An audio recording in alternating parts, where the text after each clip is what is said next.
మాచర్ల నియోజకవర్గంలో 77 పంచాయతీలు ఉంటే 74 దౌర్జన్యంగా ఏకగ్రీవం చేసుకున్నారు. ఇది ప్రజాస్వామ్యం. జగన్మోహన్ రెడ్డి చెప్పే ప్రజాస్వామ్యం ఇది.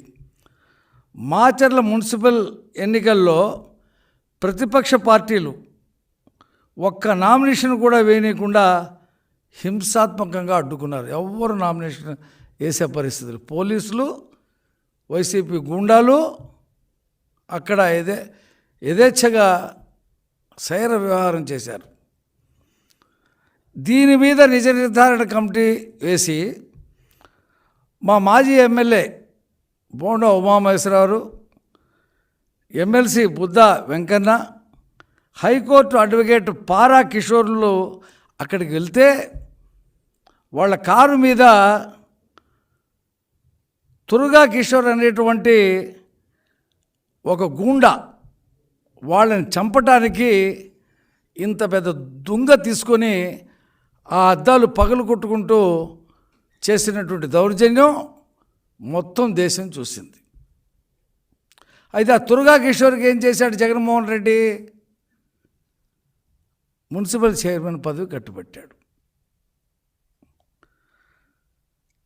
తాజాగా ఎన్నికల్లో పోలింగ్ బూత్ 202లో పిన్నెల రామకృష్ణారెడ్డి విచక్షణ కోల్పోయి తన సహజ నేర సంస్కృతిలో భాగంగా ఈవీఎంను ధ్వంసం చేశాడు. దాని మీద పెద్ద ఎత్తున చర్చ జరుగుతూ ఉంది.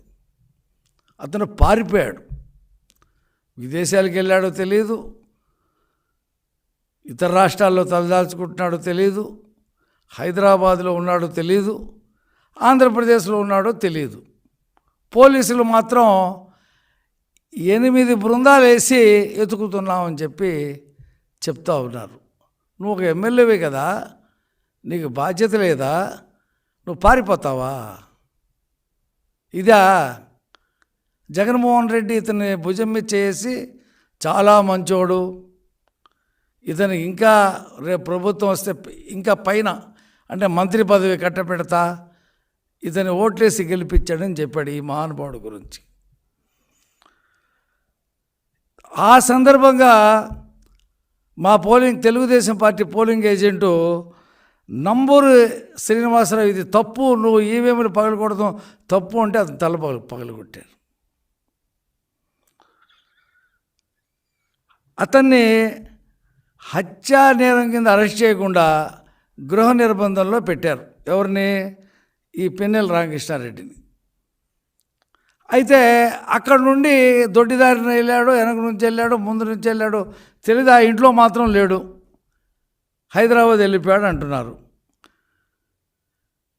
అంటే పోలీసులు చాలా జాగ్రత్తగా ఇతని మీద పెద్ద కేసులు రాబోతున్నాయని చెప్పి దాటించేశారు. ఇదంతా కూడా జగన్మోహన్ రెడ్డి విదేశాలకు వెళ్ళే ముందు రోజు ఇతను తాడేపల్లి ప్యాలెస్కి వచ్చి అతనితో మాట్లాడిన తర్వాత జగన్మోహన్ రెడ్డి ఇచ్చినటువంటి స్కెచ్ ఆధారంగా అతన్ని పోలీస్ ఆఫీసర్లు ఆ ఇంట్లో నుంచి బయటికి పంపించేశారు. గృహ నిర్బంధంలో పోలీసులు అధీనంలో ఉన్నప్పుడు అతను ఎలా వెళ్తాడు పోలీసులు తెలియకుండా? అంటే పోలీసు వ్యవస్థ ఇప్పటికీ ఎన్నికల కోడ్ వచ్చినప్పటికీ జగన్మోహన్ రెడ్డి చెప్పు చేతల్లోనే పనిచేస్తుందనటానికి ఇది ఒక మంచి ఉదాహరణ. అయితే ఈ పెద్ద మనిషి ఏం చేశాడు? ఎమ్మెల్యే పిన్నెల రామకృష్ణ హైదరాబాద్ వెళ్ళి సాక్షి టీవీకి ఇంటర్వ్యూ ఇచ్చాడు. నేను వెళ్ళిపోయాను, పారిపోయాను అంటున్నారు, నేను 2 గంటల్లో అనుకుంటే హైదరాబాద్ నుంచి నేను మాచర్లు వస్తానని చెప్పేసి బీరాలు పలికాడు. Please subscribe Pragna Media. Please like, share, subscribe to Pragna Media. Pragna Media, please do like, share and subscribe. Please subscribe to Pragna Media. Please like, share and comment if you like the video. Pragna